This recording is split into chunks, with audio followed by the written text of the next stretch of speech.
بسم اللہ الرحمن الرحیم. میں سب سے پہلے شکریہ ادا کروں گا سلیم صاحب کا، جنہوں نے اپنی پرسسٹنٹ ایفرٹس کی وجہ سے آخرکار مجھے یہاں پہ بلا ہی لیا. 2 سے 3 دفعہ سلیم صاحب کے ساتھ میرا کوارڈینیشن ہوئی، مگر کچھ مصروفیات ایسی تھیں، اسکیجول کچھ اس طرح کا تھا کہ ٹائم نہ نکل سکا. سب سے پہلے تو سلیم صاحب کا شکریہ، اس کے بعد تمام فیکلٹی ممبرز کا شکریہ جنہوں نے اپنی ایفرٹس سے، اپنی ڈیڈیکیشن سے اس اسکول کو آگے چلایا ہے، اور تمام اسٹوڈنٹس کو ان کے اندر یہ جو ڈیڈیکیشن اور پرسوٹ آف نالج ہے اس کو انسٹل کیا ہے. اور لاسٹ میں آپ تمام اسٹوڈنٹس کا شکریہ جو اپنے تمام تر ذہنی مصروفیات کے باوجود، تمام تر مشکلات کے باوجود یہاں بیٹھے ہیں اور بڑے غور سے یہ تمام الفاظ سن رہے ہیں. اور امید ہم یہی کرتے ہیں کہ کوئی نہ کوئی لفظ آپ کے ذہنوں میں رک جائے گا اور وہاں سے ایک ایسا پودا بنے گا جو آنے والے وقتوں میں ایک تن آور درخت بن کے ابھرے گا. میرے آنے سے پہلے یہاں پہ بہت سی باتیں ہوئیں اور آئی واز ریئلی امپریسڈ کہ جس طرح سے یہاں پہ اسٹوڈنٹس آئے جو انہوں نے ڈیبیٹ کی، کیونکہ آرٹیفیشل جنرل انٹیلیجنس کا ٹاپک ایک ایسا ٹاپک ہے جو نہ صرف ایوالونگ ٹاپک ہے بلکہ ایک بہت مشکل ٹاپک ہے. دنیا میں اس پہ بہت زیادہ بحث ہو رہی ہے. آپ شاید جانتے بھی ہوں کہ دنیا کی جو سب سے بڑی کمپنیز ہیں، دنیا کی 7 بڑی ٹیکنالوجی کمپنیز ہیں، وہ تمام کمپنیز اس ٹائم آرٹیفیشل انٹیلیجنس کی پرسوٹ میں لگی ہوئی ہیں. تو آپ لوگوں کا جو نالج تھا، جو ڈیڈیکیشن تھی، دیٹ واز ریمارکیبل. اور میری طرف سے آپ مبارکباد ریسیو کریں کہ دونوں سائڈز نے بڑے زبردست آرگومنٹس پیش کیے.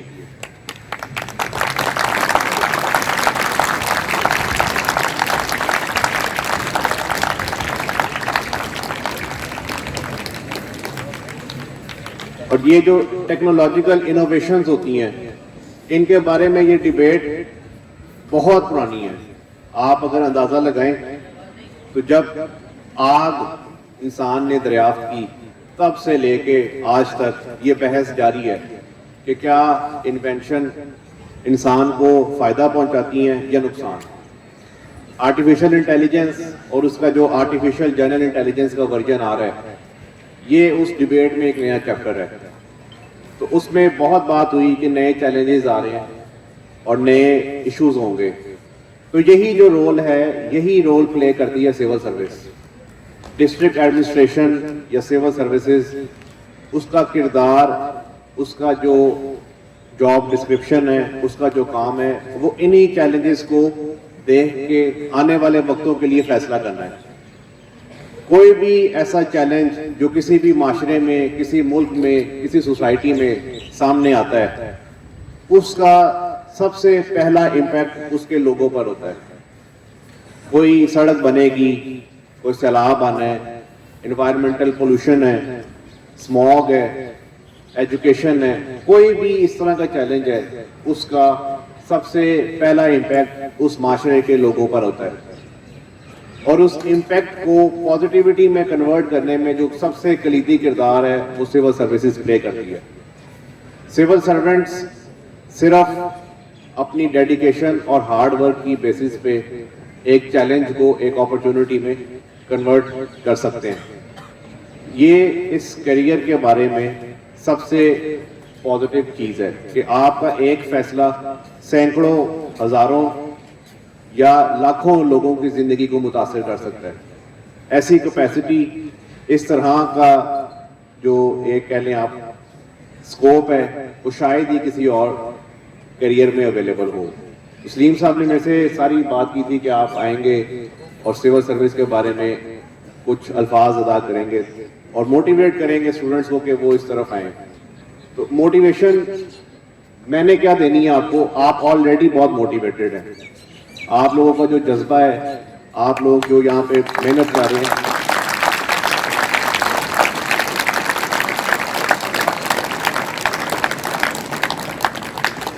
You all are already deeply motivated. بلکہ میں یہاں بیٹھا ہوا تھا اور آپ کی باتیں سن رہا تھا تو مجھے اس سے مزید موٹیویشن ملی, کیونکہ اس سے پہلے میں اے جی آئی کے کانسیپٹ سے یا آئیڈیا سے اتنی ڈیپتھ میں واقف نہیں تھا. تو یہ آپ لوگوں کی محنت ہے, اور میں صرف آپ کو یہ بات کہنا چاہوں گا کہ اپنے اس جذبے کو ہمیشہ برقرار رکھیے گا. یہ ایک بہت بڑی رسپانسبلٹی ہے آپ کے اوپر, نہ صرف ایز این انڈیویجول فرد کے طور پہ, بلکہ اس اسکول کا پارٹ ہونے کے ناطے, اس تحصیل کا پارٹ ہونے کے ناطے, اور اس ملک کا پارٹ ہونے کے ناطے you have a big responsibility on your shoulders. تو ہم سب امید آپ سے یہی کرتے ہیں کہ آپ اس ذمہ داری کو بڑے احسن طریقے سے سر انجام دیں گے, اور انشاءاللہ اگر آج میں یہاں کھڑا ہوں تو آپ میں سے کل کوئی یہاں کھڑا ہوگا. شکریہ آپ سب کا.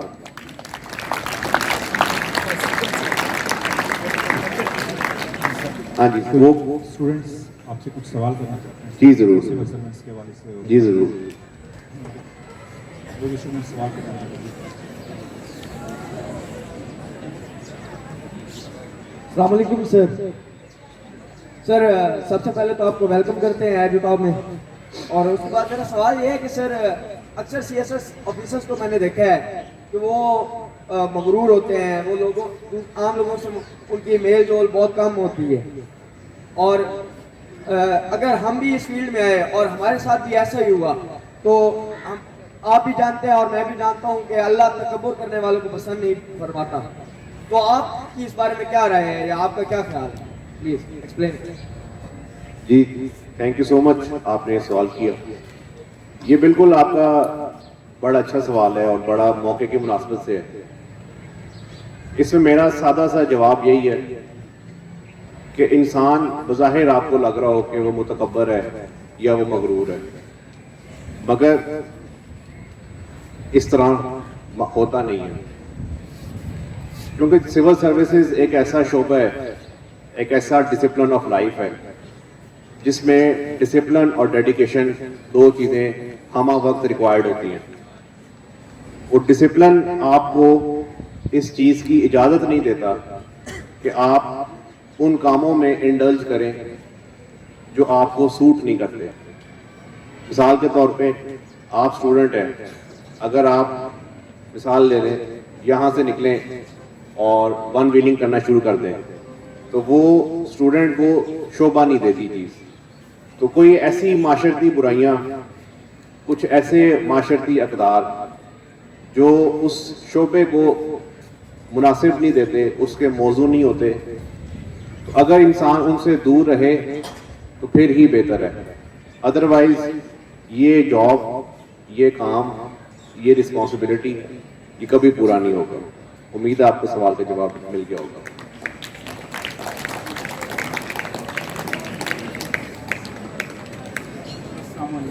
ہمارے ایڈمنسٹریشن لیول پر جو مہنگائی کو کنٹرول کرنے کے اقدامات کیے جاتے ہیں,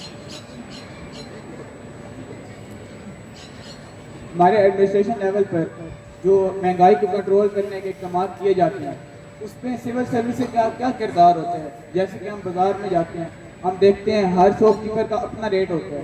وہ حکومت والی ریٹ لسٹ بھی نہیں لگائی ہوتی, اگر لگائی ہوتی ہے تو اس پر عمل نہیں کرتے وہ. جیسے کہ ابھی کچھ دنوں پہلے ہیلمٹ پر پابندی لگی ہے تو عوام کو لینا چاہتی ہے, لیکن اب ہیلمٹس مل بھی نہیں رہے. اگر مل بھی رہے ہیں تو پہلے وہ 500 کا ملتا تھا, اب وہ تقریباً 3000 کا مل رہا ہے. تو غریب عوام کہاں جائے؟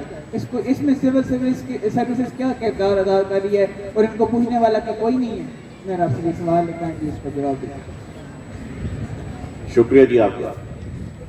آپ نے اگین بڑا ایک اچھا اور زبردست سوال کیا, اور جو آج کل حالات چل رہے ہیں اس میں یہ بالکل پرٹیننٹ سوال ہے. دیکھیں سول سروسز کا ایک کور فنکشن ہے انفلیشن کو کنٹرول کرنا اور مہنگائی کو کنٹرول کرنا. یہ مختلف بازاروں میں جو چیزیں مہنگے نرخوں پہ فروخت کی جا رہی ہوتی ہیں, اس حوالے سے سول سروسز اور سول سرونٹس جو ہیں ہمہ وقت اسی ایفرٹ میں لگے رہتے ہیں کہ جو گورنمنٹ کے نوٹیفائڈ ریٹس ہیں ان پہ انشور کریں کہ لوگ اسی ریٹ پہ سامان بیچ رہے ہیں. اور یہ جو آپ نے باقی باتیں کی ان کو جرمانے کیے جاتے ہیں, مختلف چھاپے مارے جاتے ہیں, انسپیکشنز کی جاتی ہیں, انشور کیا جاتا ہے پبلک کیمپینز کے ذریعے کہ اگر کہیں پہ ایسی کوئی کمپلینٹ آ رہی ہے تو فوراً اس کو رجسٹر کروائیں تاکہ ہر لیگل اور پروسیجرل میٹر کر کے عوام کو سہولت پرووائڈ کی جا سکے. Thank you.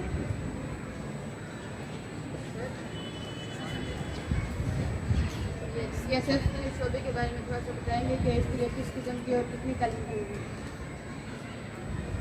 ہاں جی, سی ایس ایس اس کے لیے منیمم ریکوائرمنٹ آپ کی 16 ایئرز آف ایجوکیشن ہے, 16 سال کی تعلیم ضروری ہے. فیڈرل پبلک سروس کمیشن اس کو ریگولیٹ کرتا ہے. سی ایس ایس کا پنجاب لیول پہ ایک ایگزام ہے P M S, Punjab provincial management service, اس کو P P S C manage کرتا ہے. دونوں امتحانوں کے لیے 16 سال کی ایجوکیشن ریکوائرڈ ہے, 16 ایئرز آف ایجوکیشن. دونوں ایگزامز میں 1200 مارکس کا ریٹن ایگزام ہوتا ہے, ٹھیک ہے جی, جس میں 600 مارکس آپ کے کمپلسری ہوتے ہیں, 600 مارکس آپ کے آپشنل ہوتے ہیں. وہ بعد کی باتیں ہیں, لیکن جو پہلا میجر سٹیپ ہے وہ 16 سال کی تعلیم نہیں ہے, وہ سی ایس ایس نہیں ہے, وہ کلاس ہے, وہ ایجوکیشن ہے جو آپ اس ٹائم حاصل کر رہے ہیں. کیونکہ اگر آپ کی مثال کے طور پہ اگر آپ 9th کلاس میں ہیں اور آپ کی یہ والی بنیاد کمزور ڈیولپ ہوتی ہے تو آپ کی 10th کلاس کمزور ہوگی. 10th کے بعد آپ انٹر میں جائیں گے, وہ کمزور بنے گی. تو میں آپ کو یہ سجیسٹ کروں گا کہ اپنا اگر آپ نے ویژن یہ رکھا ہے کہ آپ کو الٹیمیٹلی سول سروس جوائن کرنی ہے تو اس کا بہترین طریقہ یہ ہے کہ جو آپ اس ٹائم جس فیلڈ میں ہیں اس میں ایکسلنس حاصل کریں, اس میں ماسٹری حاصل کریں, میکسیمم مارکس حاصل کریں, اچھی پوزیشنز حاصل کریں, اور الٹیمیٹلی آپ کے اندر وہ ایک جذبہ اور ایک موٹیویشن پیدا ہوگی کہ آپ کو خدا خود ہی اس منزل تک لے جائے گا. ٹھیک ہے جی, تھینک یو. السلام علیکم. سی ایس ایس اور پی ایم ایس کے اندر بہت سے محکمے ہیں, آپ کے خیال میں کون سا محکمہ اس حوالے سے بہتر ہے؟ دیکھیں, یہ آپ کا سوال تھوڑا سا ٹرکی اس طرح سے ہے کہ یہ ہر انسان کے اوپر ڈیپینڈ کرتا ہے کہ وہ کس شعبہ ہائی زندگی میں جانا چاہے گا.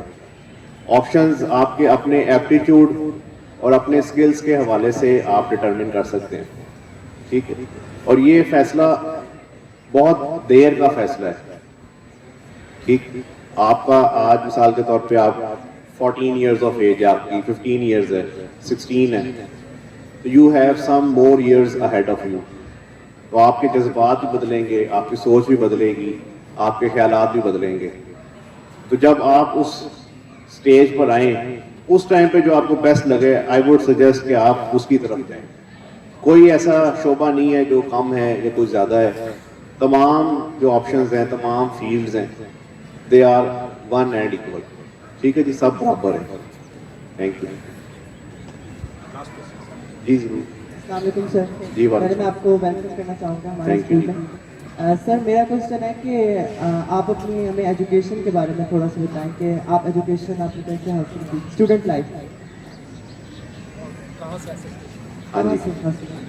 مجھے ایڈ کرنا چاہوں گا کہ آپ کا کیا مائنڈ سیٹ تھا جس کی وجہ سے آپ کامیاب ہوئے تعلیم کے ساتھ ساتھ؟ میں اس میں یہی ایڈ کروں گا کہ مجھے ایجو ٹاپ سے تو پڑھنے کا موقع نہیں ملا. میری جو اسکولنگ ہے میٹریکولیشن تک, that was from D P S Lahore divisional public school. Intermediate میرا گورنمنٹ کالج یونیورسٹی سے تھا. 2010 سے لے کے 2012 تک میرا انٹر وہاں سے ہے. پھر 2012 سے لے کے 2016 تک 4 سال میں نے گریجویشن کی B A honours English literature میں. میں گولڈ میڈلسٹ تھا. میرا 3.74 CGPA out of 4. I was a gold medalist. اور پھر مجھے ایکیڈیمک رول آف آنر بھی دیا گیا فار سیکیورنگ فرسٹ پوزیشن ان مائی بیچ. ٹھیک ہے جی.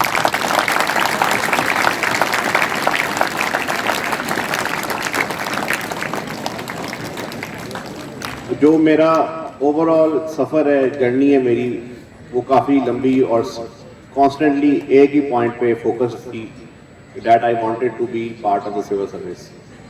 میں نے 9th یا 10th کلاس میں یہ فیصلہ کر لیا تھا کہ جو بھی ہو جائے مجھے یہی کرنا ہے. تو 2016 میں گریجویشن کے بعد میں ایگزامس کی تیاری میں آ گیا. اس سے پہلے میں الیکشن کمیشن آف پاکستان میں الیکشن آفیسر کے طور پہ بھی رہا گریڈ 17 میں. اس کے بعد پھر میرا ایگزام کلیئر ہوا, میری 20th پوزیشن تھی.